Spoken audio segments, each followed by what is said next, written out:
बिस्मिल्लाहिर्रहमानिर्रहीम।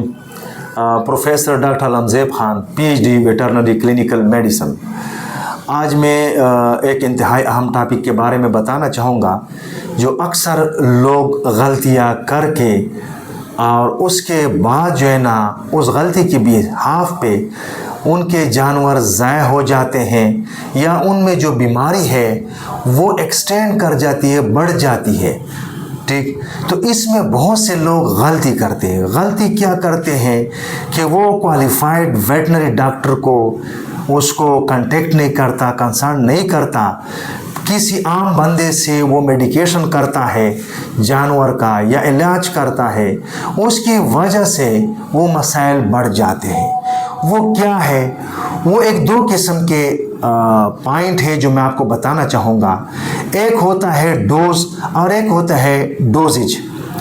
डोज होता है कि एक दिन आपने एक जानवर का इलाज किया है, मेडिसिन लगा दी, एक या दो टीके आपने लगा दिए। और डोजेज या डोजेज उसको कहते हैं कि आप 3-4 दिन तक उसको कंटिन्यूसली वो ट्रीटमेंट रिकमेंड करते हैं और लगाते हैं।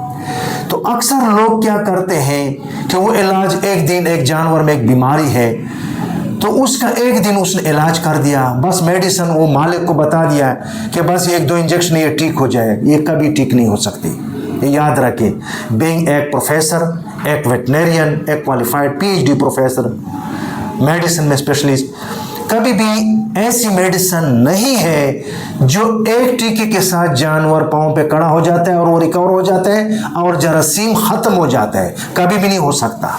हमेशा हमेशा याद रखिए, ये जितने भी डेयरी फार्म हजरात मुझे सुन रहे हैं, ये जो घरों में लोग जानवर रखते हैं उनके लिए भी ये है कि जब आप किसी वेटनरी डॉक्टर को या किसी असिस्टेंट वेटनरी असिस्टेंट को बुलाते हैं, किसी को बुलाते हैं, तो आप हमेशा जहन में याद रखें कि जानवर का एक दिन का इलाज से ठीक नहीं होता।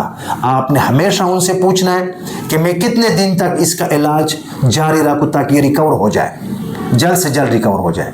तो आपने उसका क्या करना है कि पहले दिन पे आपने जो स्पेसिफिक मेडिसिन होते हैं वो लाजमी होते हैं और उसके बाद मिनिमम कम से कम हर एक बीमारी का 3 दिन तक लाजमी इलाज करना है।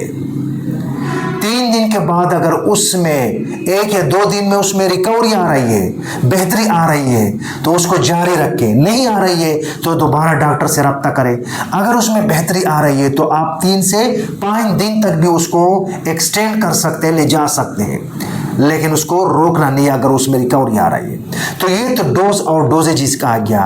फिर उसमें होता है कि एक्सेस डोज और कम डोज, यानी एक होता है उसका एग्जैक्ट डोज एक बीमारी का। फॉर एग्जांपल एक गाय है, उसका 300 किलो वजन है, अब उसको हम लगाते हैं मिलीग्राम में या ग्राम में हम लगाते हैं, ठीक है, या उसमें हम ml में लगाते हैं, 15 cc आप उस जानवर को एक इंजेक्शन लगाते हैं। तो मुख्तलिफ मेडिसिन के ऊपर मुख्तलिफ कंसंट्रेशन होते हैं। कोई दवाई होती है 5% की, कोई होती है 10%, उस पर लिखा होता है, किसी के ऊपर लिखा होता है 25% या 20%। तो जो 5% होती है इसमें कम कंसंट्रेशन होती है उस मेडिसिन की, इसका डोज हम ज़्यादा लगाते हैं।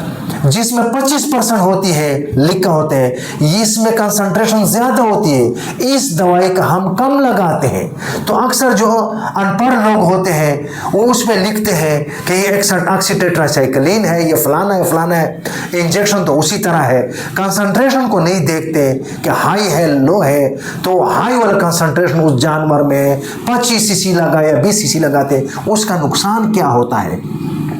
उसका नुकसान होता है कि वो हाई कंसंट्रेशन में उस जानवर में वो मेडिसिन चला जाता है।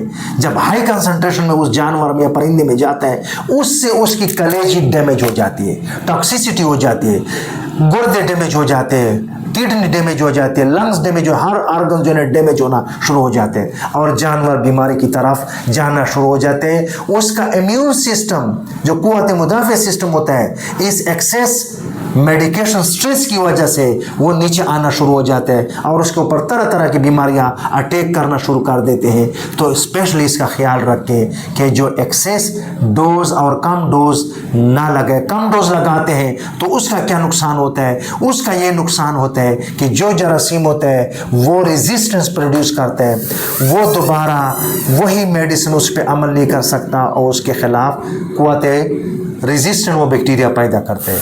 Thank you.